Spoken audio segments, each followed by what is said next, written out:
Okay. Yeah, it's a public meeting, so you can join us. Absolutely. Yeah.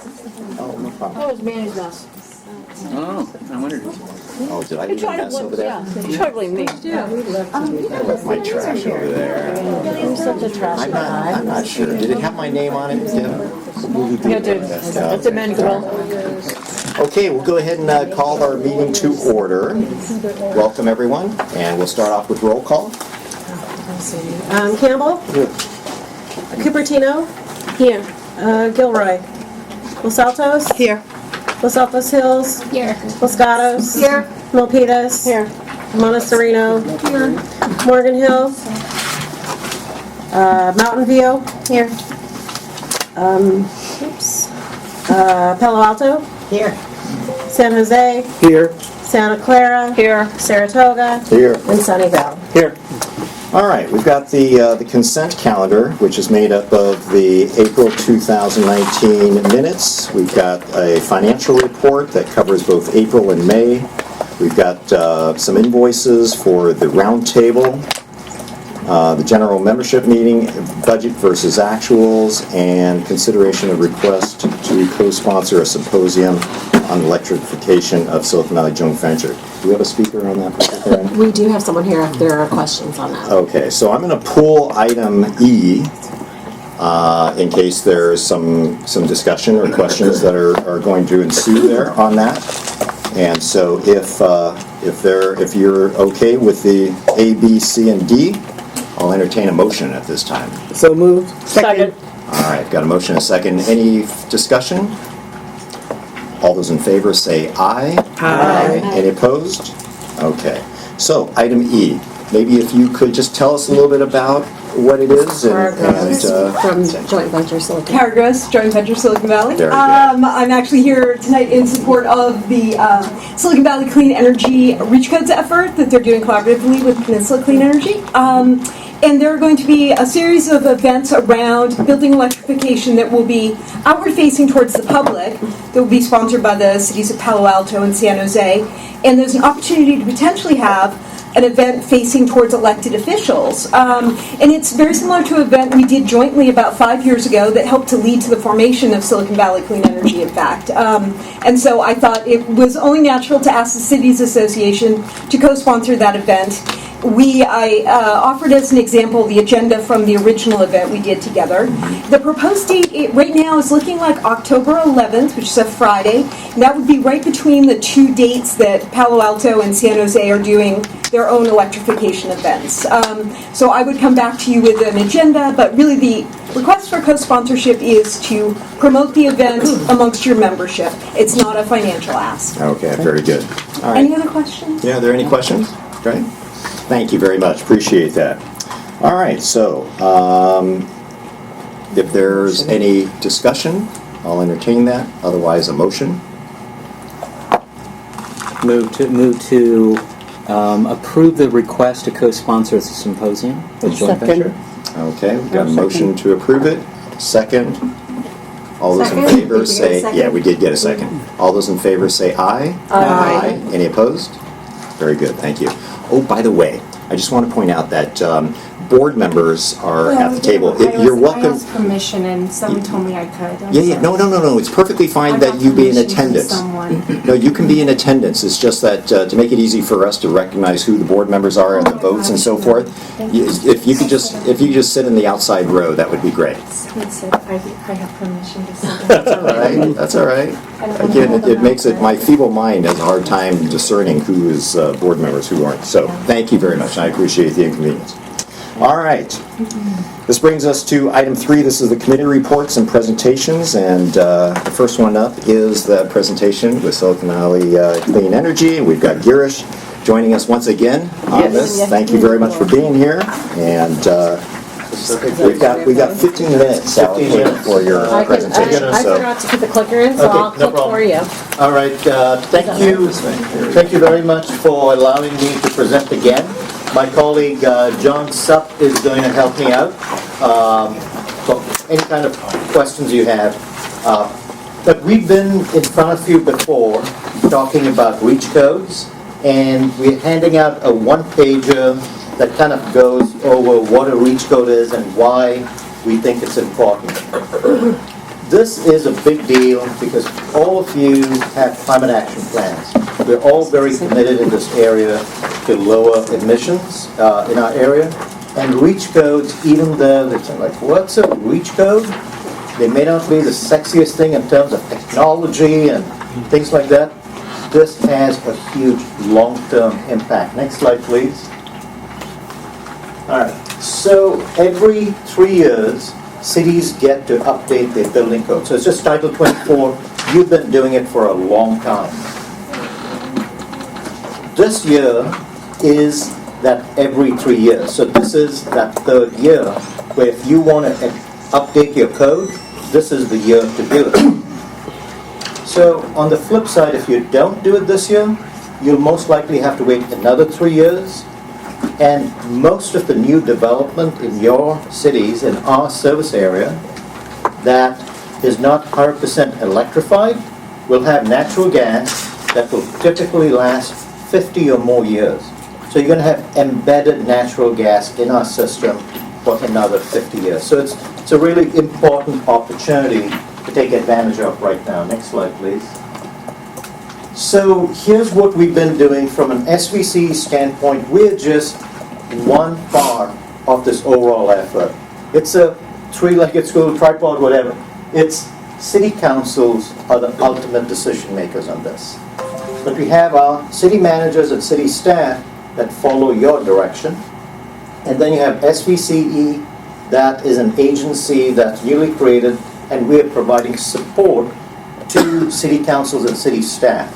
There's only that much we can do, and at some point we've got to turn it over to city staff and city councils, and that's where we are right now. When I came to you before, I was just giving you the overview back a few months ago, and then we did a lot of work. And now the time's kind of come to hand it over to you to now take the next steps. Next slide, please. So I'm going to go through relatively quickly what a reach code is, why it's important, and what is being proposed right now. So I've talked to you about this already. Next slide. What it's not a ban on natural gas. It doesn't require EV charging everywhere. Next slide.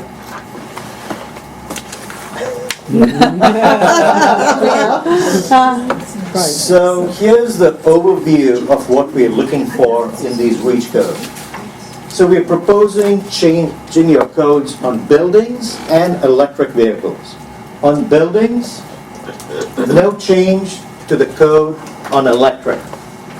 On natural gas, we are recommending that you amend the code to increase the energy efficiency level for buildings that are going to be plumbed with natural gas. On EV charging, we're suggesting you amend the proposed code. Next slide. Thank you. So this, if you look at that chart on the extreme right, it shows what the electric vehicle share of plug-in hybrids and EVs in California. And every city, it's listed by city, every city which has a green box around it is in our county. So when you look at California as a whole, it's our county that has the highest penetration of electric vehicles. Now, if we go with the code as is, we're not going to have enough EV charging capacity to meet this kind of penetration. Remember, the code's kind of done for all of California, but we are so far in front that if we don't get ahead of this, our customers, your citizens who want to do something will have to spend 2 to 3 times as much, because retrofits tend to cost a lot more than if you put it in place as you're designing and constructing. Next slide, please. So I have 2 slides which kind of get into the details and getting into the weeds. So I'll be happy to answer questions on this too, but the big picture on this is, on the green bar is essentially electrically heated building, so a total electric building. And what we're suggesting is, if you choose the all-electric code, but for any home or building, commercial building, that chooses gas, choose one of these two bars. Essentially saying, if you put natural gas into a building, ask for a higher efficiency on that building. So that basically tilts, if a developer's looking at electric versus gas, it basically, they'll be incented to go to all electric. So here are the numbers associated with what the additional cost would be for natural gas. Note that all three columns, by definition, these are cost-effective investments. So the customer will be making their money back. It's just the payback period would be different. Next slide. This is an identical slide in terms of structure to the previous one, but these have some numbers associated with commercial buildings. Next slide. So in the last few slides, I've talked to you about what we are looking for on the building reach codes. The last piece of what we would like you to adopt on the reach code is for EVs. So on the top, it says this is what the code requires, and what we're providing below is the reach code, basically doing more so that you can meet the requirements of the higher penetration of EVs in your cities. Okay, I just have one slide left. Let's get to the next one. This gets to essentially what are your next steps. Everything in blue on the left-hand side, by the way, these are just our SVCE's member agencies, but I know we do have City of Palo Alto and City of Santa Clara here too. Essentially, over the last 6 months, we have been doing a lot of work with staff. So it's Santa Clara County and San Mateo County, so there are about 33 cities that have been involved in this. We've been doing a lot of work with staff. We've had kickoff meetings, we've had a design charrette, we have model ordinance, we've had webinars, we've provided our consultants as a resource to your staff. Many of you have signed a letter of intent, and you get $10,000 from SVC for signing this letter of intent. And the letter of intent basically says, we're going to place this on a city council agenda, and you actually take it to the city council. So now on the green side is the ask, so to speak, for the association here. Because now it comes to you taking action with your city staff. Because now these ordinances have to be agendized. And given that many of our cities are going to go dark in the next couple of months,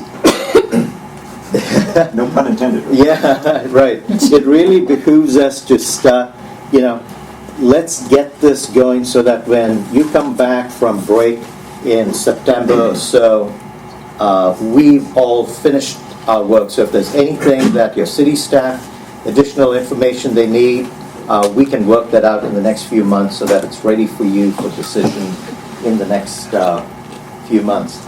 So our ask of you is, take this presentation. If you haven't, send it to your city managers. If you have any questions, we'd be able to, address it right now. But other than that, I would really urge you to take it to your city managers. Make sure that whatever process you have in place to get it in your agenda, please put it there. Because if we don't get this done this year, it gets back to, they're basically saying, okay, it's another 50 years of natural gas for the homes and commercial buildings that get built in that 3-year period. So that's essentially it. My next slide is my first slide, which is, let's do something that's going to improve air quality. It's cheaper, better public health. You have an opportunity right now. That's it. Open to any questions. Questions? I have a question. This is, again, Board first. we've got this a is only for board board here, members. yeah, but I'm going to open it up to public afterwards, so that way you'll have an opportunity to ask a question. Sorry about that. Yeah, sure. Mariko? So if it's not agendized, does it just automatically default to what the state code is recommended to be? Yeah, so want to answer that, Jeff? Yes, I'd love to. So, to be clear, a city is going to receive a packet from the state. Okay. And the city will still have to take the state's provided packet for all the different aspects of the building and safety and fire code. So your staff is already going to be working on that document. That will have to actually go to your city council for vote and ratification. Oh, it does? Okay. Anyway. Okay. And so this process is basically saying, in 4 or 5 pages of that giant stack, we're going to take those pages out, put this amended code in, and then that's what your council is going to be reviewing and voting upon. Okay. I'm sorry. Margaret, starting with that an as a compliment. So I guess for me, and I chair SVC, the board right now, so this is really a major effort for our board. And I guess if we can flip to slide 11, we were really pleased to see, like, I think within a month we saw maybe 4 X's go to all of these, which is great. But my concern is that we go, as you mentioned, we go dark in, as I said, July and August. So I've been asking staff, and I'm going to go back and ask them again where we are, and are we going to be ready to go to adopt something come September, October, because the deadline is November, right? So I'm just, hoping all of you too could go back to your councils and your staff to see where you are, and just to make sure that it's teed up, ready to be adopted come by November, so we don't miss that timeline.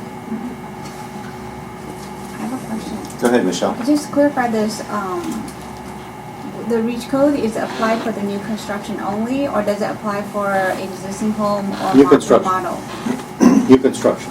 What about like a remodel? Do you have like major remodel or any? I'm going to look at John and say, is this, please answer. Thank you. So specifically, this is intended for new construction only. Your city staff is going to determine if a major remodel is so major enough that it would qualify for this new code. We and our consulting group can't make that decision on behalf of your cities. So as each city has a slightly different definition of what would trigger application of the building code. So on the side, other different question is if a existing home wish to convert into electric light, is there any process for that? So great question. So a home can do that process now without specifically having to deal with this particular code by taking out all of the existing systems. This code would get triggered if you did such a major remodel, tore down 3 walls or left less than a chimney or whatever the trigger is for your city, then the entire code would be then applicable to that project. But again, what that trigger definition is determined by each individual city. Thank you. Okay. Any other questions? Rowena? Does this apply to ADUs as well, or just multi? Wonderful question. I think this is an important question for a city to figure out. It certainly can apply to ADUs. And the question I think the city wants to ask itself is, how do you balance where you want to be more flexible in supporting more ADUs, and where might this affect a barrier to ADUs? And I think that's part of the stakeholder engagement process. Okay. Any other questions? Okay. If you'd like to speak or ask a question, you can do so at this time. Energy, trying to make it a little bit more reusable. For the county, one of my biggest focuses is finding solutions for homelessness. And I think the city does a pretty good job. I haven't seen a lot of homeless people around. And I think it has to do with, one, the median social backlash that we have in this primary community. I was doing some research last night, and the median household income in Santa Clara right now is around $119,000.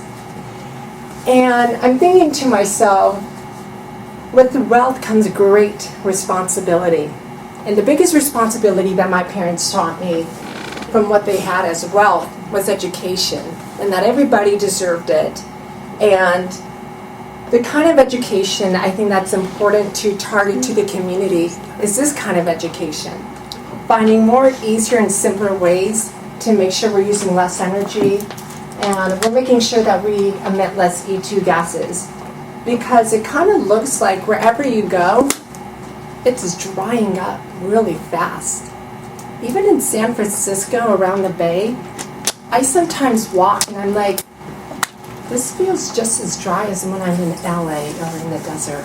And it really shouldn't be like that. And it kind of goes back to education in the sense of if you have children at home, or if you do have a moral obligation, educate the homeless. I just went today and I shopped for Goodwill, and I found a lot of different things that when I was homeless I really valued, and some of those things were small care packages.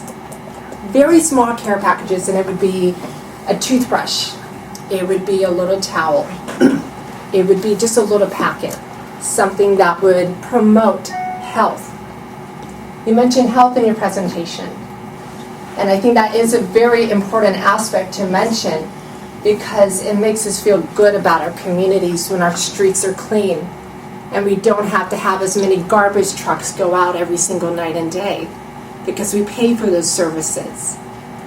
And I think another thing that I see a lot is an overpiling of garbage, especially around this area over here by Washington. So all those graduates who are celebrating, they're over trashing the recycling bins, and you can see it when it just flows over on the ground. And you have to almost think to yourself, did we raise our children on these good manners? To act out in gluttony, to act out and litter our streets? Because someone that we think is less fortunate has to clean it up for us. If you can start wrapping up your comments, that would be great. Sure. Thank you. We've got So a long I think the agenda. primary focus right now is the homeless epidemic. This is a nice solution. I think this is a very nice urban development plan, but I don't think it's for right now. I think it's a little bit for down the future. I think if we're looking for preventable cause, we look at recycling, we look at reusing, repurposing, things that are free and fiscal conservative. That's all I have to say. Thank Great. you. Thank you. Any other member of the public wish to speak? No? Okay, go ahead and close this item. Thank you very much for your presentation. Thank you all very Good much. information. Really appreciate it. Very good. You did wonderful. All right, next up, we've got item B under category 3. This is the scooters in San Jose, and Ryan Smith is going to be providing us the presentation. All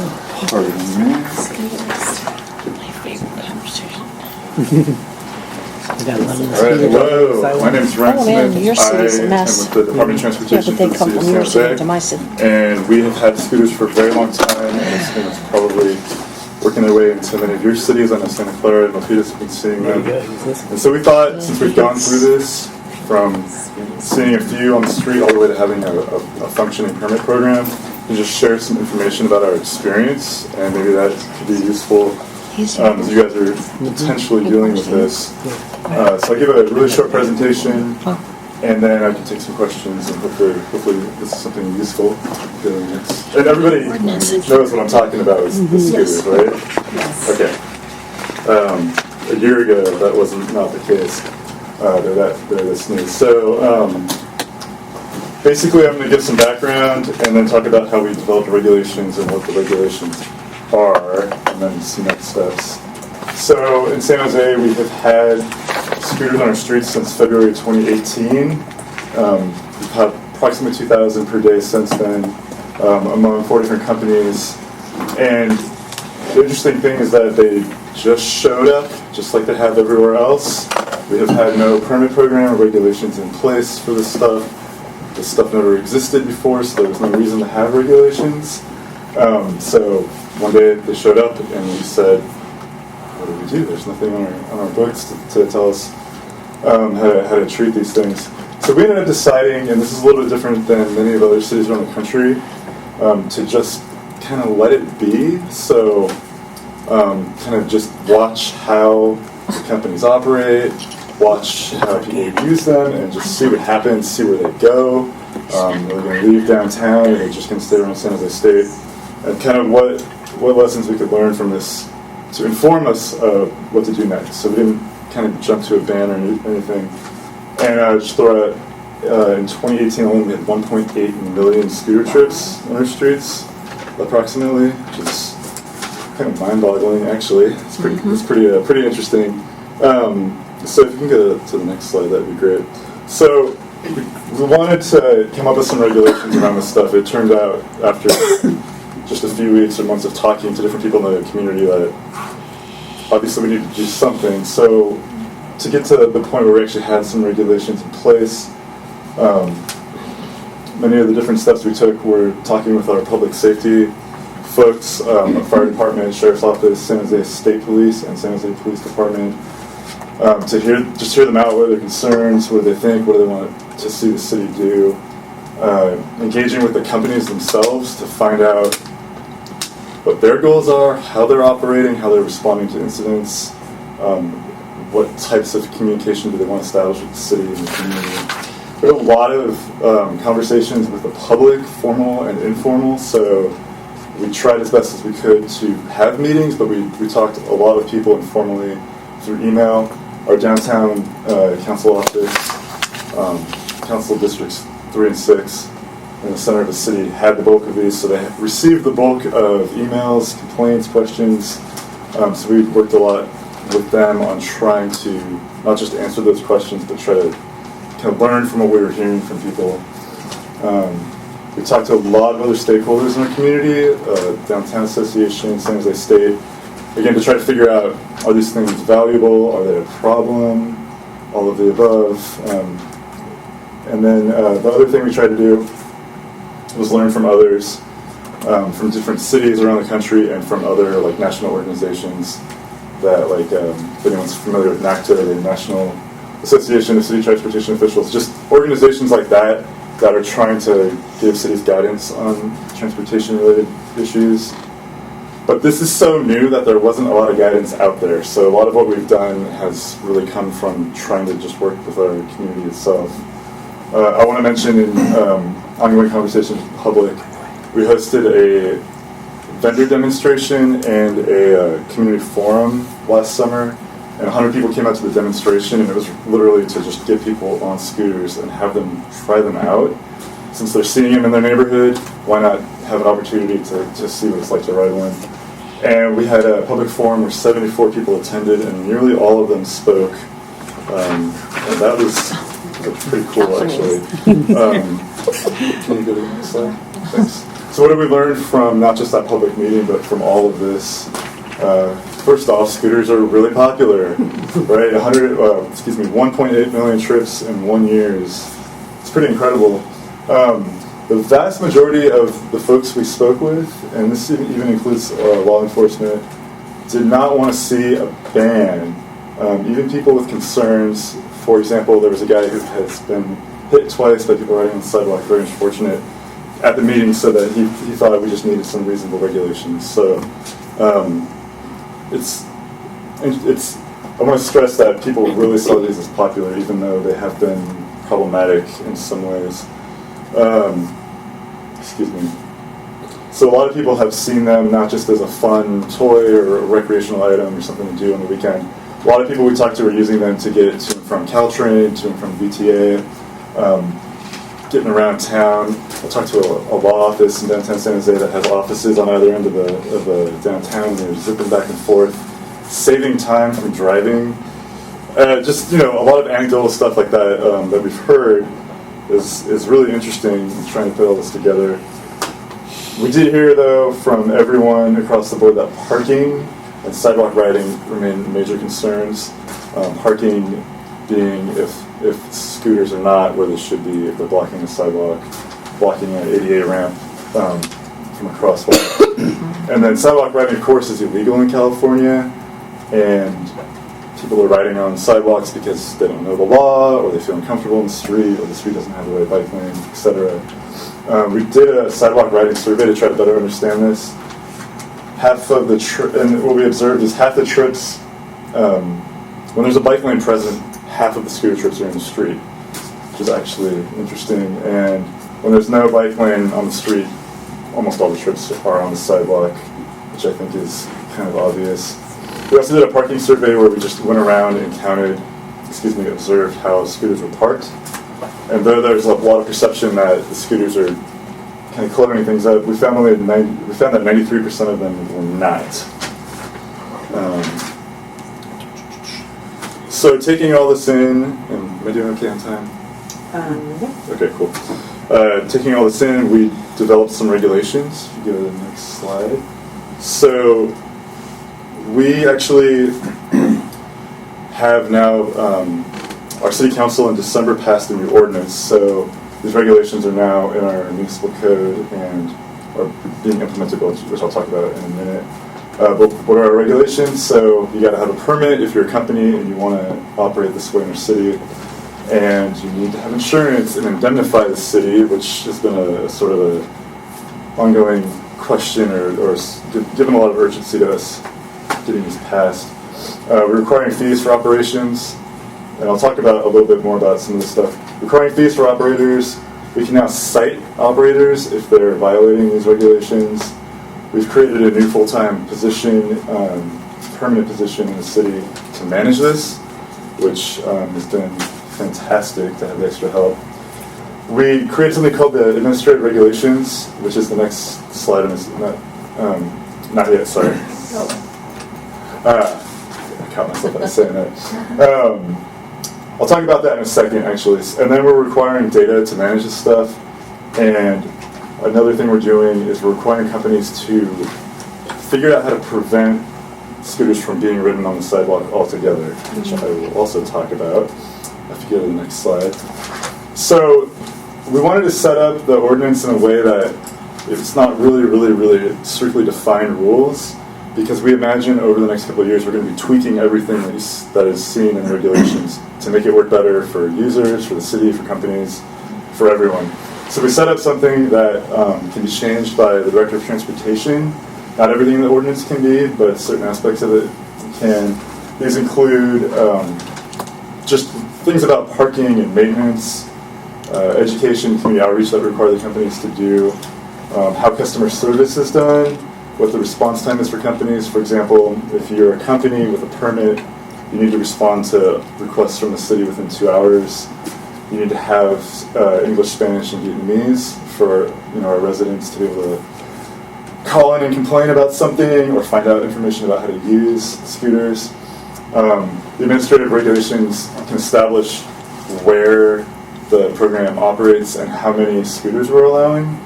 And this may sound crazy, but we're not putting any kind of cap on the amount of scooters we're permitting right now, which could potentially mean we have 50,000 scooters on our streets next year.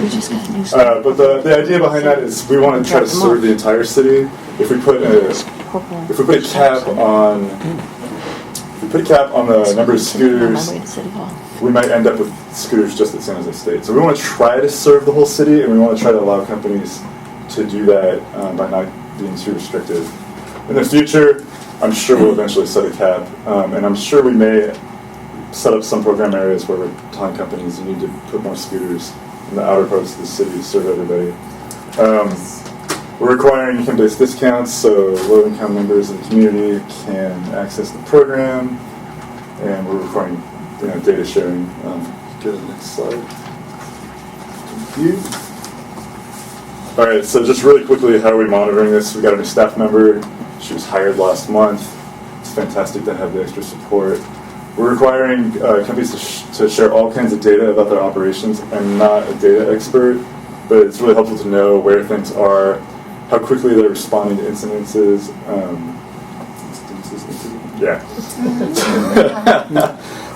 Just to make sure that they're following the rules. So having data is going to help us out with that a lot.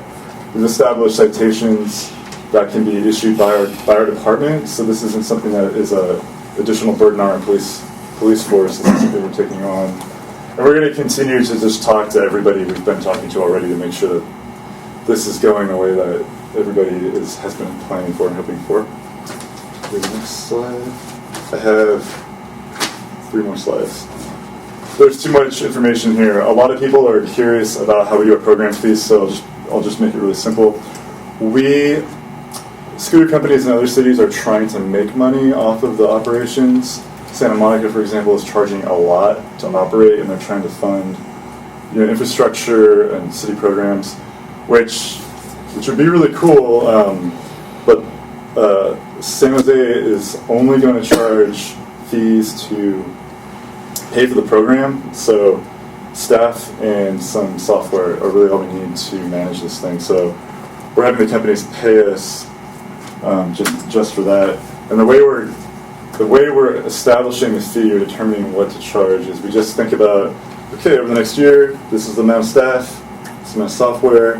We think there's going to be 2,000 scooters. We just divide the cost by the number of scooters, and we'll charge the companies per scooter.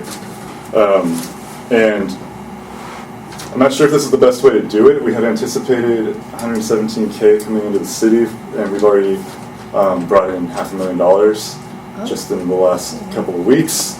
Wow. And our budget office is like, where are we going to put this? I can come up with some ideas. Yeah.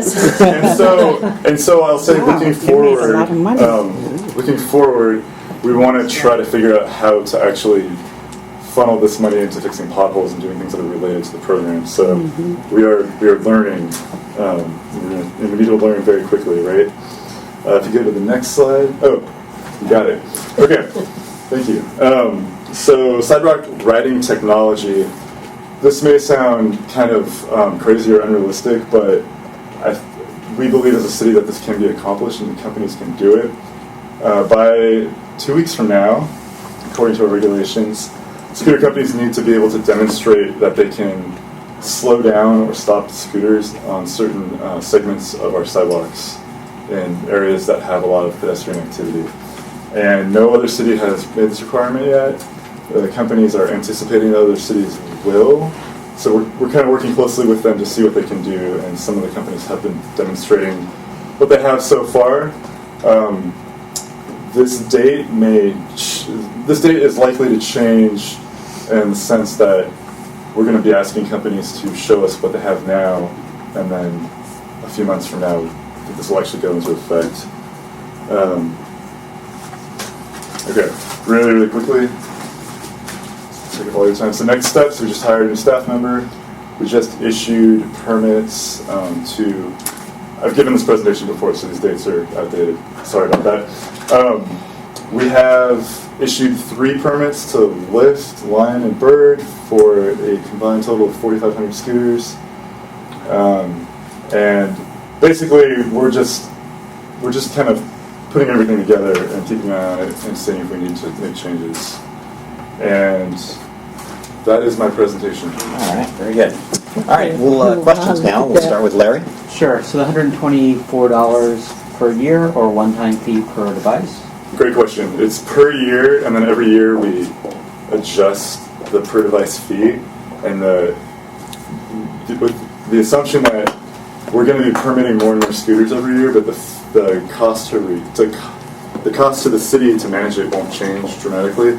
Okay. So the fee per scooter per year will actually decrease over time because we don't need to charge, and that's under the current situation. If we ever want to try to use this money to, make more bike lanes or pave potholes, we might have to change how we do this, but that's what we're doing for now. So, thanks. Definitely, I've talked to other cities that have implemented it, and a lot of them have done $1 per day, at least some of the early ones, and they've agreed to that. So, it's about a third of that or half of that, so somewhere in between there. So yes. So we were looking at that. Our city attorney's office actually was uncomfortable doing that, based on some other state laws governing how a city charges fees and what a fee versus tax is. I'm totally not an expert on that, but that's how we ended up with the kind of smaller, I guess, more conservative approach to collecting fees. Okay. Definitely, I'd like to see, if you could forward it to the board, kind of what your rules are, what your permitting is. And, it's like as many cities, we had a bird drop a bunch of scooters in the city, and we basically did a cease and desist. We didn't do an official ban. We basically said you don't have an operating license within our city. And I understand that you don't want to fund infrastructure, although they are using our infrastructure. So I do question that, and signs and other things that would be part of the program that the city would have to pay. It's not just staff time as far as that's concerned. I'm happy to see that you're getting data. Lime, actually, when they pulled their bikes out of our city, they were supposed to give us data and never gave us data, and not like we can commit. There was a pilot program at that point. Right. You talked about citations to the company. Is that per incident? Is that a rolling number? Is that ultimately fed back by the company to the user who left the scooter in the wrong location? Yeah, so that's a good question too. If we're giving a lot of citations out to the companies, who ends up paying for that? It's very likely to be the user. I think our approach is going to be to try to work with the companies before doing citations. But yeah, it's per incident we can charge, and it's kind of like staggered depending on how many violations they've made. So we haven't issued any citations. We're probably going to just monitor how everything settles, as the companies are moving out to other areas. I think blocking certain things like blocking ADA access are very important to jump on right away. Customer service response time, we want to see if it's actually working, right, or requirements. So. Right. And lastly, you talked about, you talked about ADA. There's also the concept of, a blind person tripping over a scooter, and you talked about liability. Is that liability of the city sidewalk? Is it on back to the company? Is it back to the user who left there? And how have you dealt with that in any way? So great question. So the parking regulations have much more than just ADA. So it's scooters tipped over, scooters blocking doorways, public or private driveways, lots of different things. And then we've required the companies to indemnify the city for injuries resulting from stuff like that. Okay. So now that the permits are in place, it's on them, and it takes a lot of liability off of us. Okay. The parking, and I'll send this out, the parking regulations we have are very, very detailed and comprehensive. Okay, and then are you creating areas to park them from the data? So basically, are you setting aside portions of the city street, or are you just kind of letting it go? We will be looking at how, we want to see where people use them before we tell people where to use them, right? Okay. So, yes, we will. Okay, thank you.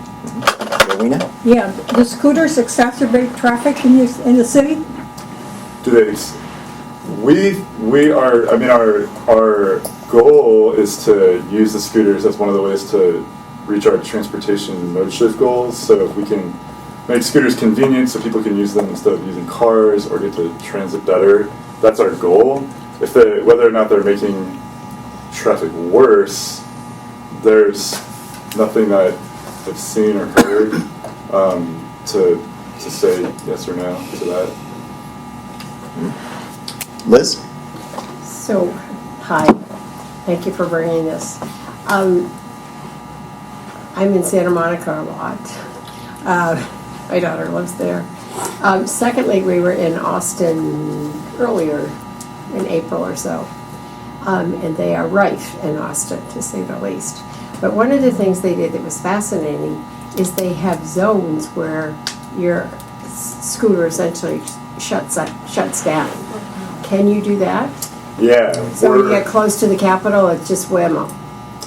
Yeah, so yes. Currently, we're working with San Jose State on that. San Jose State has banned them completely from their campus. We're using that technology in where we have large public events where we don't want people scooting in and out of. So that can be done, and we are, as a city, experimenting with how we want to do that and where and kind of why. But yes. And how about the use of helmets? Not at all? So in California, you have, if you are an adult, you do not have to have a helmet to use them. So it's we require the companies to do education, and a lot of the companies are doing helmet education, and they're giving away free helmets. And many people say that that doesn't go far enough at all. But it's because it's illegal in California, it's hard to require it. We can't really tell the companies that their users need to be using helmets, unfortunately. Yeah, it would be, I don't know what it would take to get there, but given how we require kids definitely to wear helmets on bikes until they're 18, I hope long-term somebody looks at that, because the scooter accidents are kind of messy. A helmet would help. Yeah, I don't think people realize how fast they're going and how exposed they are. Yeah. Lynette? So thank you for asking those questions, Liz, because it's similar to what's going on in San Francisco. So when I go down to San Francisco, there's a lot of accidents to the people who are not riding the scooters, though. Mm-hmm. So how different are your policies or your ordinances in comparison to San Francisco's? They're different in that we're not telling companies how many or where. A lot of the things about parking are very similar. I think the biggest difference is that San Francisco is incredibly crowded anywhere you go, with people and cars and everything. In San Jose, we have not had very many collisions or major collisions reported, reported to us at least. So we haven't seen the same issue. I don't know if that really answered your question, though. I'm sorry. Yeah. So then also the other thing I was going to say is, you're saying that it doesn't have too much cost, but the enforcement, who's truly enforcing and making sure that they're following all these safety regulations? And because then it'll take more attention of, you're not going to have your law enforcement spending a lot of time on this. No, yeah, great question.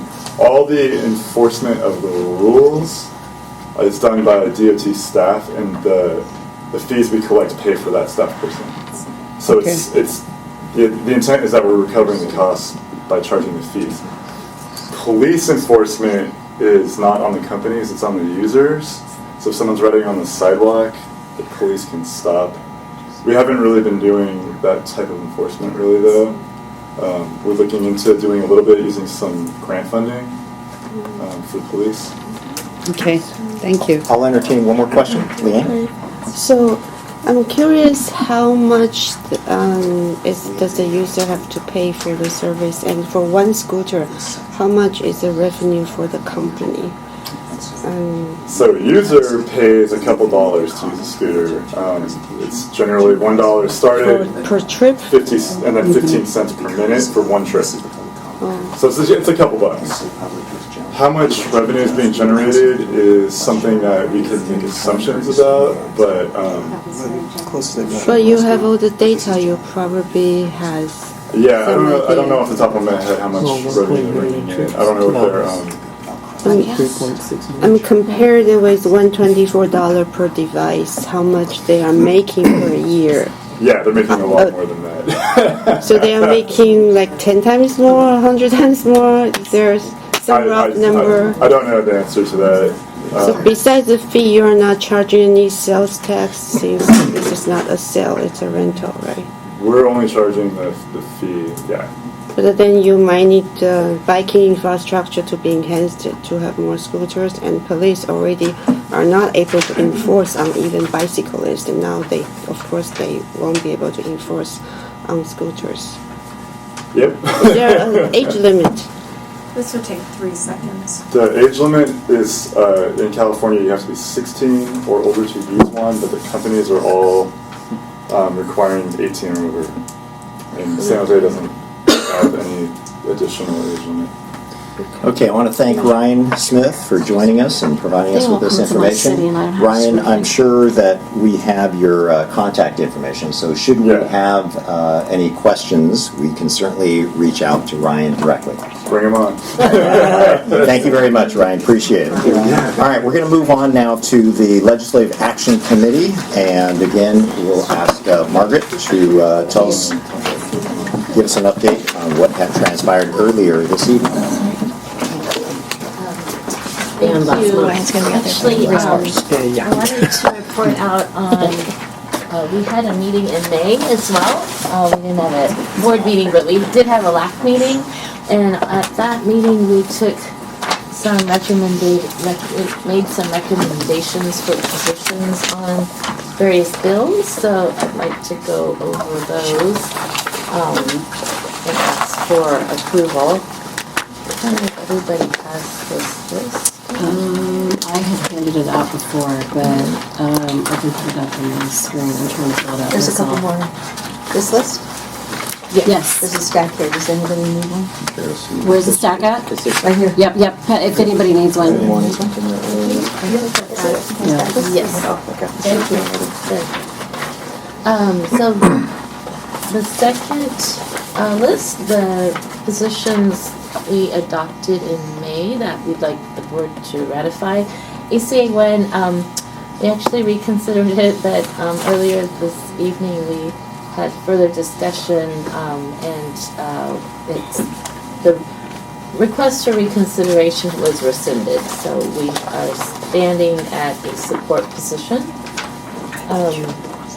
AB 291, emergency preparedness. This is just quick summary. Would provide new funding, about $500,000 to counties for emergency preparedness, and some of them are Kenson Chu is sponsoring this bill requested by the city of San Jose. We actually took a watch position.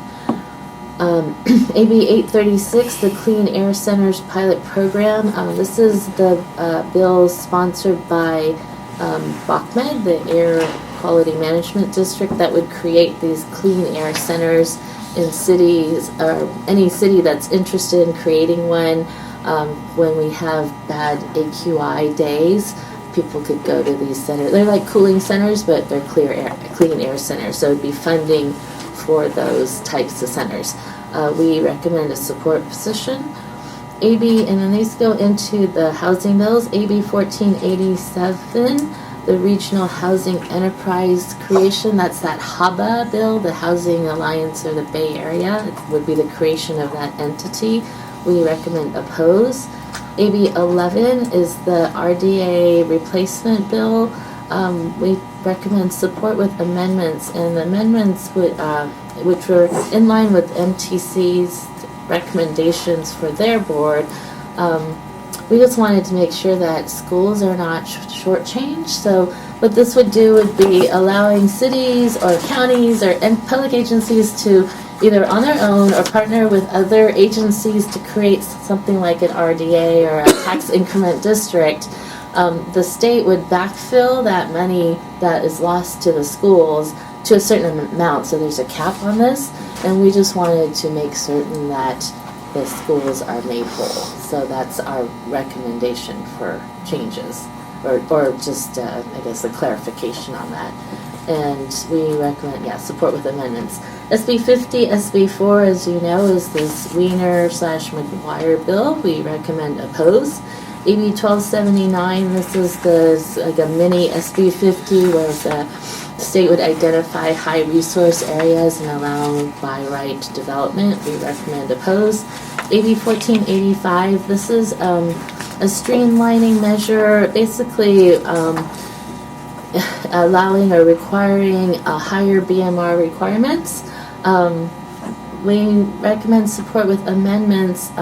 This is targeted to like the missing middle, but some of us, the BMR requirement in the bill is at 10%, and some of our cities are beyond that now, we're at 15%, so our amendments would be to allow or increase that to higher than 10%, at least 15%. SB6, AB 1486, these are creating databases for developable land, so public agencies that have excess land would create a database of those excess lands. We're going to stay neutral, we're recommending we stay neutral or watch those. And then SB 13 is the ADU bill. This is the Senator CASCC bill, and we're recommending watch. Any questions? And then we had AB 516 today. Oh yes, I'm sorry. And then AB 516 is about towing, or basically The bad bill. restricting the bad bill, restricting cities from being able to tow parked cars. And we And you're going to talk to recommend- Chu about that tomorrow. Yes. Yes. So Personally, yes. So the other your high school pieces- friend there. Tomorrow, Larry, Momrico, and I will be going up to meet with Assembly Member David Chu. We had requested a meeting to talk about the housing bills, and so we'll be going up to his district office to meet with him, and we'll also bring up AB 516. He's the sponsor of that bill, the towing bill. And that was the other piece. We took some input this at the LAC meeting. If there's anything in particular you would like us to bring up in our meeting tomorrow, happy to I have two entertain that. comments. So, AB 1485, the vote in the Legislative Action Committee is 5-4. It's very close. It's really a split vote. So, in this situation, I think the cities association shouldn't take a position. It should be neutral because it's really split between the cities. And I think the percentage of RENA requirement, HCD is already updating their RENA requirement right now, and they are looking at missing middle. They are looking at higher percentage already also. So I'm not sure this bill is even required. And since it's a split decision, should we take a position? Well, Please 5-4 consider vote is that. actually not a split position. It's still a majority vote, and we do have 5-4. 13. Yeah, we have 13 members, and we had 9 of them. Most so. other is like 10-0, 9-0. So Support with amendments. Which is what the CASCC committee. But the board has the ability to decide. Yeah, so Yeah. these are all up for board ratification. If there's any interest in changing these positions from the board members, we would entertain that right now.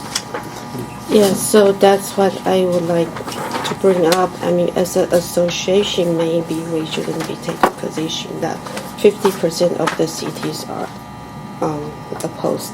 And then another is just a question, ABA32, the Clean Air Center pilot program. I noticed that the vote is 6-3. I don't know much about this bill. I'm just curious. What were the opinion that opposing the bill? What were their concerns? I don't remember what the opposition was, frankly. Because there were like there's 5 people absent. So basically 6-3, if those 5 people were absent or were voting, we might have a different outcome of 1 vote difference and with the opposite result. So I'm just curious, what was making the difference in terms of supporting or opposing? And Carmen. Carmen, do you remember what your opposition to this was? Not to put you on the spot, but I think you. I'm sorry, what was that? Did you voted against this bill? I don't recall. Yeah, I don't think so. The Clean Air, I think Carmen and Anita and Lydia Ku opposed this bill. And there it's 3-6 and 5 absent. We should make a motion to further discuss before we take a vote, right? Rather than to engage in discussion outside of the vote. Okay, I so moved. Very good. Thank Wait, you. what are And what we- is I the don't know what the motion? motion Is the motion To further discuss this. No. Well, Did you say second for discussion, was that what you said? Yeah, no, what I was hoping to get was a motion either for or against or with changes to the report that was just issued to you. Well, we're going to discuss And whether... then after the motion is made, then we'll engage in discussion at that point. That's the way typically it occurs. Okay. So I'll make a motion to accept the vote as is, and it can be second for discussion. Very good. So I'll second it. can I also Very make good. So a, there's a second. can I Now we make- can open it up to discussion. can I make Again, a I leave it to the motion chair also? to can I proceed. make another motion? Sure you may. Sure you may. Substitute motion. Absolutely. Yeah. So I'd like to make a substitute motion to approve the recommended action for from the committee except AB 836 and 1485, so that the committee can further explain their reason for supporting and opposing these two bills. So because this decision was split. So your motion is to remove 1485 and 836? Yeah, from the list we are taking position, and the board can make further decision next time with more information from the committee. So the motion, substitute motion is to accept all of the recommendations other than AB 836 and 1485. Is there a second to the substitute I'll motion? second. Okay, and so any further discussion on that? I'm feeling at a loss because I wasn't at that meeting. I'm not used to this procedure as well, so help me out with this. Okay. So if I can jump in. So from my understanding, prior to this meeting, we had a legislative committee meeting. The legislative committee made or had Well, they're a standing committee. The legislative committee is a standing committee of the cities association, and so the board ratifies the positions taken or accepts them or not. So, But at that meeting, each of these items were discussed, and the outcome of a vote that was made, and I believe it was unanimous, was it not? For these pieces to be approved? No, there wasn't. That's the question. That's why there's questions about these two positions. No. I understand that. But during the legislative meeting, these items were discussed. Yes. And there was a motion made and a vote on those. What was the result of that vote? So we voted on each item. Yes. And some were unanimous, some were not. Right. So we could go back to the record of our LAC meeting. they're right here. These Oh, are okay. in the minutes. Okay. But those were the outcomes of the votes Okay. at that meeting. And Right. so 1485 was split, Right. and 836. So basically, Liz, there was a vote that took place at the legislative meeting in which this recommendation was approved. In May. No, just today, at 6:20 p.m. today. No, And it so was at that time, May. It was in May. Yeah, This so were made in May. So all of the bills that I just mentioned, other than 516, were voted on in May. We didn't have a board meeting in May, and so that's why we were not able to ratify it as a board at that time, and we're bringing them forward this evening. I will clarify that AB 836, the Clean Air Center pilot program, was supported 6-3, not 5-4. So Yeah, I would that's say 6 to 3. 5 to 4 is the other one. 5 to 4 is AB 1485. So, if you want to, we could go ahead and vote on all of them and just pull those two. So, Mariko's got her hand up. So thank you for that clarification on the clean air centers. If I recall, and I don't have the minutes in front of me, I know the discussion was the actual amount of funding and whether that was going to be sufficient. But I don't believe there was opposition to the intent. But again, that's just my recollection. With regard to 1485, I'm we're not able to hear completely. So the vote was 5-4, Yes. and it was to support the streamlining, If amended. if amended. So, okay. The vote was 5-4 last From month. Black, okay. Yes. And so my question, just process, there was an original motion to support as is. Yes. And we didn't vote on that And there- because we're listening to an alternate No, motion? there was a substitute motion Okay.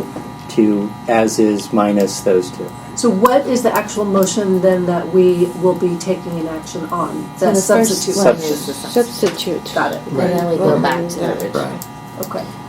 Yes. Question. Yes. So when this was voted on a month ago, this legislative committee requires a quorum to do that? Yes, And then there's a majority vote of the quorum. Yep. yes. So I don't see in any vote that we've ever taken, and I missed the vote. I may have voted to tie something or put it over, but I wasn't here. So we always move forward with a majority of the quorum that's there. If there's a quorum, then it's not representative. And I always have to be careful what you ask for, because this is a 5-4 vote. The next time it could be something you oppose that goes 5-4, and you know what, if I oppose, I'll take that vote. Yeah. So it goes both ways. I think as long as you have a quorum, you have a valid vote, and it's a majority. You're absolutely right. The only difference, the only thing I want to add to that is typically the legislative committee votes on what they are recommending, and then it comes before the board. Okay. Last month, we didn't have a board meeting, so another legislative meeting took place this evening, at which point now's the opportunity for the board to either approve or to disapprove or to approve it with changes to what's being presented. So that's where we are right now. The only other piece I hear is that we don't require a certain margin for something to pass. And that's kind of what's on the table here, that if it's close, we shouldn't take a position. Right. Sometimes it is close to a vote you don't want, sometimes it's the other way. A majority rule. That's why I don't understand. We would have to look at rules of, you gotta win basketball, you must win by 2. We would have to change the policy, like four-fifths or something. Yeah, I don't think any of us ever do that in a vote. Point of order question. Yeah. Regardless of what the vote is on the action committee, when it comes to the board, we have the opportunity or the right to Change it. or vote against it. So I think we're kind of conflating two different issues. In terms of process, the process was correct, but now, Liang has an opportunity, if she opposes one of these items, to have a vote up and down on it. Absolutely. Yeah. Absolutely. So I just wanted to And that's- have Yeah, that- so I'd like to point out that when you take a position here, you will send a letter to all the legislators, and they wouldn't know what you're voting 5-4, 3-6. They see the letter, they would perceive it as every city in Santa Clara County is taking that position. So when it's pretty close, maybe it's at the discretion of this board, but maybe it's more prudent to not send that letter, let each individual city send their own letter. So I'm just proposing that might be a more prudent way for this board to act. It doesn't have to be a policy one way or another. You can decide on this bill or that bill, you can do it differently. I'm just proposing maybe that's more prudent, so that each individual city on such kind of bill take your own position. The cities association don't have a voice. Thank you. We'll go with Mariko, and then Paul, and then Liz. So I know And then with Lisa. previous sessions with legislation, we've tried to make it very clear, majority or unanimous in our letters. It's very, I can't recall if we've ever had unanimous. And so oftentimes the letters that we have been sending out have said majority. And again, what I want to remind everyone is each city can take individual action if you oppose an action or a letter that Cities Association has taken. And so I don't want you to think that just because Cities Association makes a decision, that takes away the voice of your individual city. So. Very good, thank you. Paul? I was going to say, we did exactly that with the CASCC compact letter, which was probably the most divisive thing there, and the letter said it is the consensus of the Cities Association, which allowed a lot of people, including me, to sign onto a letter that acknowledged the majority vote. It didn't mean that I voted the majority. So that could be done and indicate it's not unanimous. Okay. Liz, and then we'll go to Lisa next. Is it usual and customary for us to substantially alter the recommendations made by the Lynch Committee? Yeah, it doesn't typically occur. It rarely occurs. So this is somewhat unusual. Yes. And the other point I would make is, regardless of what the vote was, if you had a quorum there and you had a majority, that's the vote. Right. Now, you've said it can come in here and get moved around again, but you have said that's somewhat unusual. Yeah. Thank you, Lisa. Yes, I actually wanted to talk about AB 1485 and not the process, if that's possible. 'Cause Sure. Just doing a quick look at this, I do have some concerns about it. And so I guess I would like to understand what the rationale, if you guys have any notes for the perspective that the Cities Association would Which take. cities voted for it and which opposed it? That would be helpful to see again. Yeah, I'd like to know, like, why. So the cities that supported it was Marico, Margaret, Cupertino, which was your city. What was Larson? What city is that? Sunnyvale. Okay, and Montano. Yeah, and I remember that Anita's argument was compelling, so I voted with her. No, because Anita voted no. Oh, well, no then. Then you wanted to switch your vote? So then it would be a... Some of us did. No, but that's why she's here today, because maybe she's saying if Anita's argument is compelling, at this time, she could switch and say yes. It, you know, Sure. it would have changed the vote if she I'm going to stick to the way I voted, because at that time... Then the other ones that voted no was, who, what city is? Davis is who? What city? Oh, okay, sorry. Yeah, you opposed it. Velasco opposed it. My city opposed it, and Palo Alto opposed it. So, you know, she's here and can explain why she opposed it as well. Can I tell you what my city had to say about it? Is that what you want to know? Yes. It's a book. Okay, so staff opposed the loss of local control and the monitoring, and we would want to monitor the legislation. The planning and zoning law until January 1st, 2026 authorizes a development proponent to submit an application for multi-family housing development that is subject to streamlined ministerial approval process as provided and not subject to conditional use permit.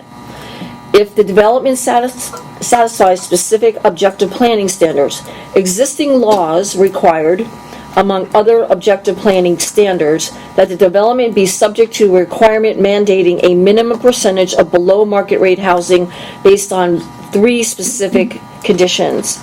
So it's 10%, but Margaret said that we wanted to up it to 15%.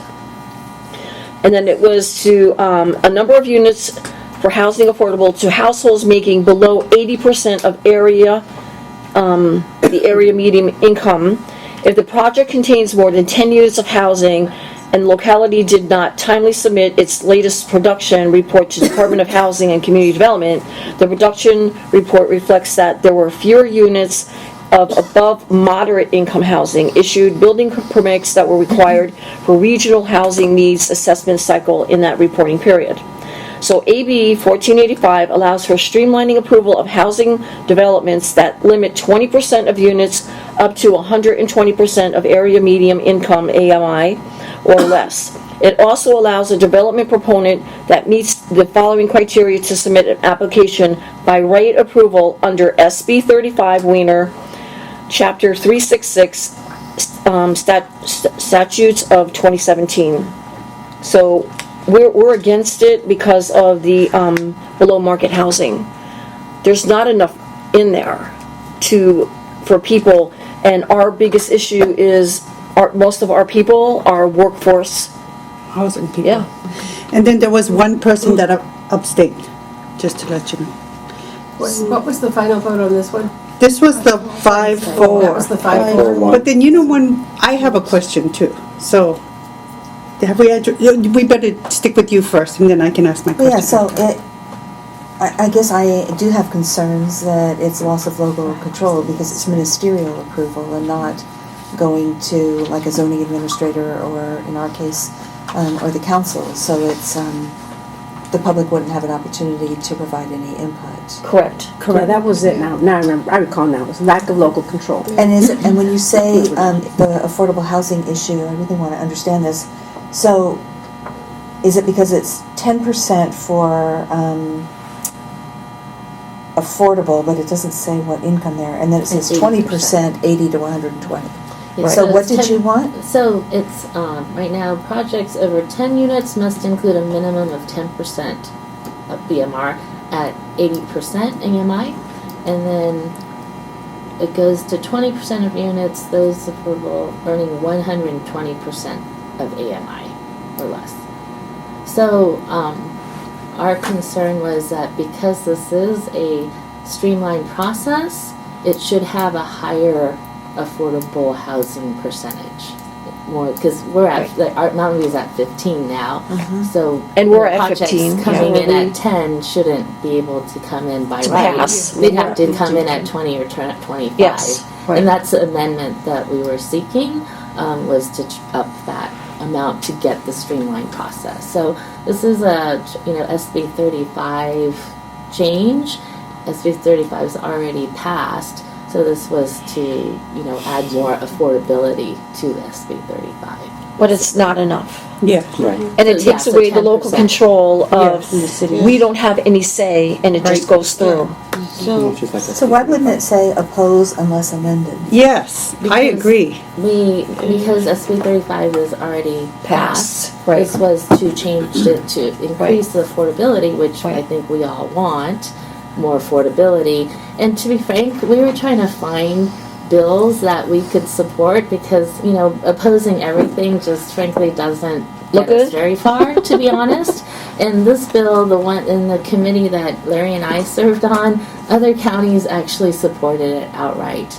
And so we thought, to go along with it, we could probably support it if the affordability went up higher to 20% or more. And that's the amendment we're seeking. So do we vote on it again tonight? Is that our usual practice? Yes.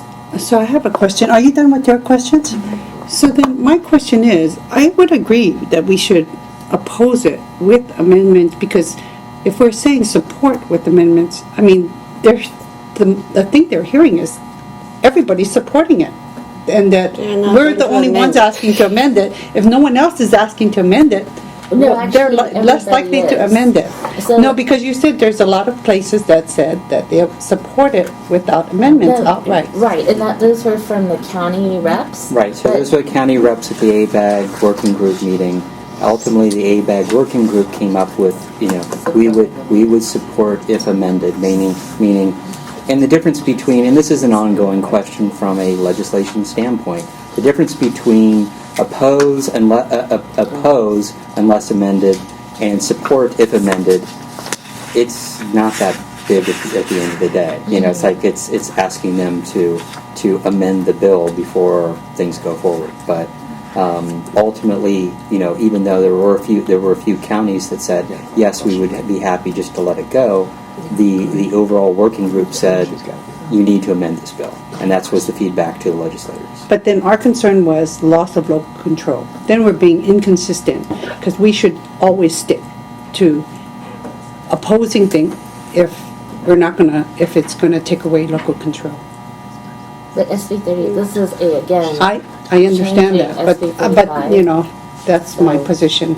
So So I'd like to, so we have a Valco SB 35 project, and we have been examining the approval process. What we find out is it doesn't matter whether the staff made any honest mistake or not during the approval process. We find there are a lot of problems. But since it's approved, there is nothing the city can do to rectify the situation now, except someone can sue the city to change that.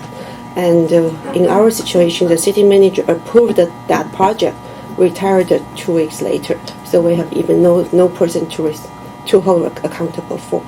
Not only they can streamline the project, they streamline the subdivision map, they move the easement around, they streamline the tree removal, And then they streamlined a bunch of other things that's supposed to be discretionary approval. And now they are saying because they streamlined, they get to streamline everything else. So just so you know. I think that what we're asking here now is, I'm okay with ratifying the other bills, but I'm not okay with moving forward with 1485 as a Okay. support. So I'm going to call the question. The substitute motion is to approve the rest of the list other than AB 836 and AB 1485. And there's a second. Do you do everything but those, Margaret? Yes, and then we can discuss those two further if we'd like to. Well, wait a minute, we also have another motion on the table, which was, I know, but I'm just saying, we're gonna take the second one first, but the one that was first, that we're gonna take second, was an approval. That's true. As written, right? Yes. So, So we may not have to discuss it. okay, right, so. Oh, wait, so procedurally, do we choose which one we're voting? Okay, so No. we'll vote We're on voting for both. Substitute motion. All of them at once. So, But a vote on the one that's coming up, the next two, we're gonna come back for a vote? No. So if we vote on the first the substitute motion, it's approve everything except those two bills. If that passes, then We discussed those two. Then we can discuss those two bills. Okay. If Which we've it been doing fails, in-house. we go to the original motion which was to approve the entire list. That's it. No, that passes. Yeah, so we would vote on the other If two. not, it Yes. fails. Yes. Okay, that's So either way. motion to That's approve. what I was asking. If we approve everything, we'll still vote on the next two. Okay, so motion to Already approve have the a first motion. motion. Oh, you do? Yeah. Sorry. Go ahead. Go ahead. And Lynette. Lynette. Okay. So all those in favor of the Aye. substitute motion? So the substitute. Substitute motion first. All but those two. All but those two. All but those two. Yes. I think that Okay, was can everybody put their hand up, please, so I can see? Okay, so it's just easier to say, It passes. okay. Yeah. But who are the no's? Me. Could I throw out a possible solution? Anybody else? Oh, wait. So, No, sorry. okay, No, so I can't. then this Sorry. original motion dies. Correct. So now, is there a, Let me just get rid of one of these immediately. Hopefully, basically, move to support AB 836. Second. AB 836. This is the smoke, is the Clean Air Right. Center. Oh, yeah. So that was Larry and who? Second. And your motion is to approve. To Yes. basically To support. Support. As Lack said. Yes. Got it. any That's further Margaret's in my discussion? motion, heavens It sakes. is, yes. Is there any other discussion on 836? So I'll just make the comment. I think this is, relatively, there conceivably is funding in the long term, but I think that this is an important step as far as smoke, clean air, everything else. So Yes. I think this can go forward fairly easy. Yes. Agreed. So That's my any second. other discussion? If not, all those in favor of 836? Aye. Clean air. Opposed? Abstentions? So that passes. So that was Unanimous on that one. Is there any motion on AB 1485? So on, I move that we support AB 1485 with amendments. Second. no, okay, can I make Any a, other discussion? And let's try to keep it to new comments. Quick question or you can clarification. motion. The amendment for that, I know we had make a second recommended a motion. 15%, but we also said if cities have more stringent, that Yes, that we follow defer. that. Yeah. Okay. So I'd like to put forward a substitute motion that we There do hasn't not been a take. there hasn't been a second on that There one. was, I think there was it? Yeah. Did someone second? Oh, thank you, Liz. Okay, now, please proceed. So we do not take a position on AB 1485 because we are split on this bill. Unless amended. Do you want to take no position or oppose? Oh, That's no I think position. just don't send any Unless- letter, Neutral? and each individual, No each position. city. No position, got Okay. it. Yeah, no position. Okay, I'll second that.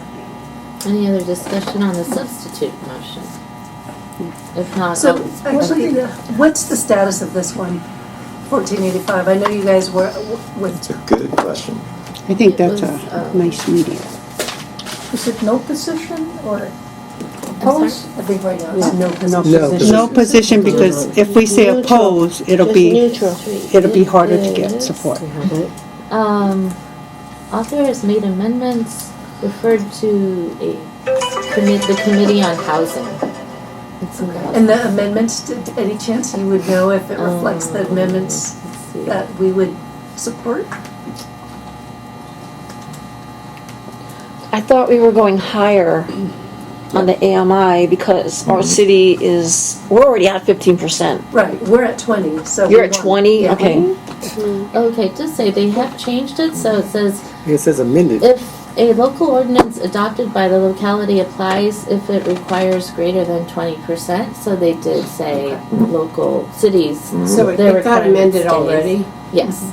So that would mean actually we should have simply a straightforward, we support or don't support. But if local ordinance did not require 20%, they would only require 10% to streamline. So why do you want to support that? I thought you just said it was amended. A minimum If of the 10%. If local ordinance has 20%, but if not, they don't require more. If it's 20% if households make 120% AMI or lower. So it's at 10% if it's at 80% AMI, and then 20% at 120% AMI. But if a city has something higher, Can we you just have to follow the city not take a resort. position and send it back to to the legislative committee? We don't have to take a position on every bill. Yeah. They haven't changed it. Yeah, so you wanted 20%, right? Black wanted 20%. Yes, if their motion It's still not high for Okay, Yeah, what did Senator Carroll want? They opposed, but they want to monitor it because they didn't know if there would be amendments through the process. So, when we were voting the first time in April, we opposed it. But if something is going to change and they were going to amend that and not take away local control and make it a higher number requirement, because we have 15%. So if Marie goes, she's at 20, if they went up higher, this would help this bill. It helps, but then it still takes away local control. If they don't give us the higher number, then then it slides through. Yeah. But it sounds like with the amendment, your city's now covered. Yeah, if they amend it to the higher number, then my city's fine. No, that amendment simply says, since you already have 20%, it will only require 20%, that's it, but then by right approval. So it takes away your local control without adding any BMR So percentage. these bills are still moving through committee. They're not finalized at all, so we still have an opportunity. So actually, I think we have that motion. I'm more comfortable with not taking a position for now, and then we can continue to watch them. And do the watch. Yes. Well, I have both. I have oppose from before and monitor the legislation. Right. If it's going through and they make their friendly amendments through legislation, then we're good. Yeah, so let's just, I think we have a good motion on, so we can take So that. yours is to watch. The motion is to watch. Watch. To watch and not take a position, yes, Okay, I'm for going to now. call the question on that motion. All those in favor? To watch? To watch. Okay. Opposed? Abstentions? Okay, hold on. Was that opposed or abstention? What are you? I know it all to good. watch. That's all together again? Okay. I need to know who said no again, just so I can. No or No's first. No, we didn't have a no. We had ayes, opposition, so we had ayes, and there were a whole bunch of you, and I was trying, and then who were opposed to? It was Opposed me, to the motion to Liz, watch. and Jappy, Paul, And Mary. and That means that motion passes. Okay. it would appear that. That's it. Thank you. Okay, all right. Thank you. Very good. Okay, next up is a update on the RENA task force. Who's that? That would be me. It's a timeline, an update on the timeline. Well, Andy, I'll From get ABAC. started. Oh, yeah, go ahead. So the task force has met twice.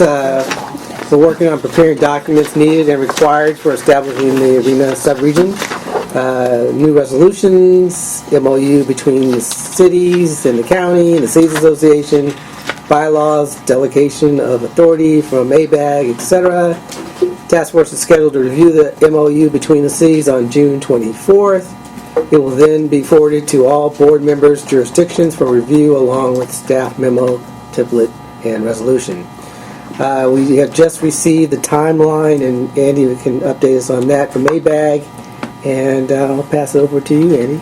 So the timeline has changed a little bit. The timeline, we had hoped that we would look at the MOU today and the bylaws, but with ABAG has changed the formation deadline until February 2020 instead of December, so it gives us a little bit more time to finalize the MOU that we need between all of the jurisdictions. We still hope, I'll be sending an email to the staff, city managers. You have a draft? Pardon? Oh. You have a draft? Sorry. Of the MOU? Of the MOU. Not yet. We're meeting on the 24th to finalize this month. it. Okay, sorry. Yes. But we will have a template staff report, which is done. We have a template resolution, and then we will have the MOU. And then we're just trying to iron out all the pieces of the MOU right now. We still would like to have all of the pieces done by December, so that if there anything that we need to fix before the February timeline, it gives us a little bit of a cushion. But we're moving forward, and it's good. Okay. So Any questions? Sorry. So this is the sub-region task force that we formed. So are you also following the HCD meetings because they are updating the RENA requirement? So staff is working on that. So actually this morning, I attended with the staffs of all the cities and the county. We attended a meeting with MTC and ABAG where they were giving us an update. And so HCD works through ABAG and MTC, and then that's how they disseminate the information. But yes, we are doing that. So I watched the ABAG regional planning meeting. I think last week they had an update from HCD on RENA. So they are introducing something called the social equity clause. So that would have a similar effect as one of the bills that we opposed, which is a high resource area. So I think it would probably impose certain things on certain high resource area. So we should really be watching, because a lot of these bills, whether they pass or not, some components will be already integrated by HCD into the RENA requirements. So I don't know if the Cities Association has someone who is paying attention to that. And so we have a voice in that process. We're working with all the staff and with MTC to follow that. But we don't have a staff member that is dedicated to that. Okay, thank you very much.